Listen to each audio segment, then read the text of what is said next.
What's up, FTM Transtastic? It's Ohan, it's Friday, and this week we're talking about trans visibility in media. Also, I'm horribly sick, and I have a really bad feeling about whatever I'm going to say about this topic. One, because I think it's one of the more controversial topics that we talk about on here, and also because I feel like my brain isn't working right now. So this could be a very bad combination of things. Hopefully, I can say something that makes sense. We'll see. Okay. I think it helps to just take trans out of it for a second and just think about representation. Representation of any community in the media inevitably is going to fall short because one person can't effectively represent an entire larger group of people. It's kind of a negative way of looking at it, but like it's always going to not be enough.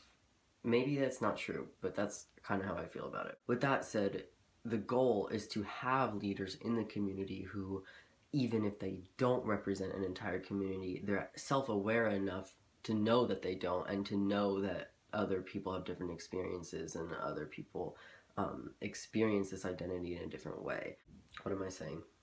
I lost my train of thought because, oh my god, just because of everything.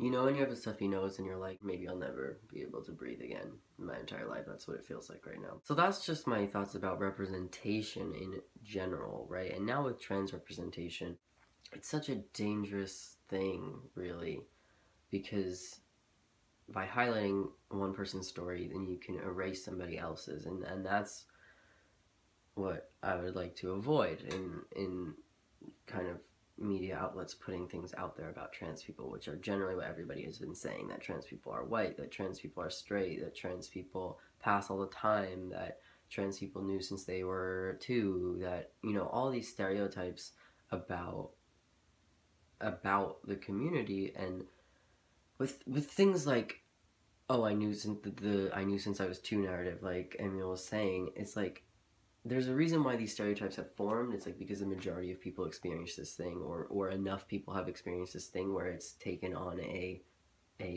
general narrative. But we know that those aren't true, and we know because we're trans people and we think about these things all the time, but the world doesn't know, and that's the problem.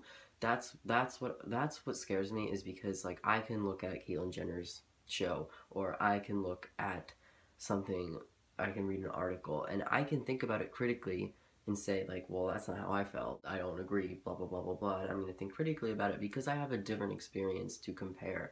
But cis people don't have that experience to compare, and so it's almost like they're just going to take in that as fact, right? And it's going to be like, oh, that's what a trans story is, oh, that's what a trans person is. And it's like, that's what becomes dangerous about it, is because cis people don't have a story to compare to the media's story. I also think it's important to talk about the media, especially in America. I'm talking about America. Everything is it's a capitalistic society, and if you're not going to make money, then why even bother doing the thing? Welcome to America. It's a really great place. And I know it is compared to a lot of other places, so I don't want to sound unappreciative of living in America, but there are its problems in this country, and that is one of them, is that it's a very highly capitalistic driven country, specifically the East Coast, specifically New York, where I live. So with that said, media their goal is to make money, and how they can make money is if they have the most popular thing, the most watched thing, the most viewed thing. And how they're gonna do that is get, like, okay, it's really hard, this is hard to explain, but basically what I'm saying is the media outlets have their own intentions, and it's not always the best intentions. It's not always the intention to represent the trans community as accurately as possible. It's to get as many people to watch this thing. They pick certain people who will attract that attention. And who are those people? Like Caitlyn Jenner. They're not going to follow somebody around who is like, you know, oh, I actually came out a year ago and I haven't had surgery and I haven't started hormones and all these things. Like, I don't know, whatever. I'm rambling so much right now. I'm gonna try to say what I've been saying in one sentence, which is the media doesn't always care about accurately representing a community. They care about ratings and they care about, you know, views and all that. And so they're going to do what they have to do to accomplish their goal. And it's important to see the media's goal as very separate from trans people's goal. So the media's goal is probably financially driven, and trans people's goal is more driven by accurate representation. And those two things are inconsistent. And it would be great if those things could come together and then we would all be happy. But it's not, we're not there yet. Like Spencer was saying, it's a process. The fact that we're even making this video, trans representation in the media, I see it as a good thing that we're even talking about how we're discontent with it. If there was none at all, we wouldn't even be having this conversation. We're having this conversation because it exists and we're not completely happy with how it exists. And that's a good sign. That's a sign that, like, people are trying and they're not necessarily getting it 100% of the time.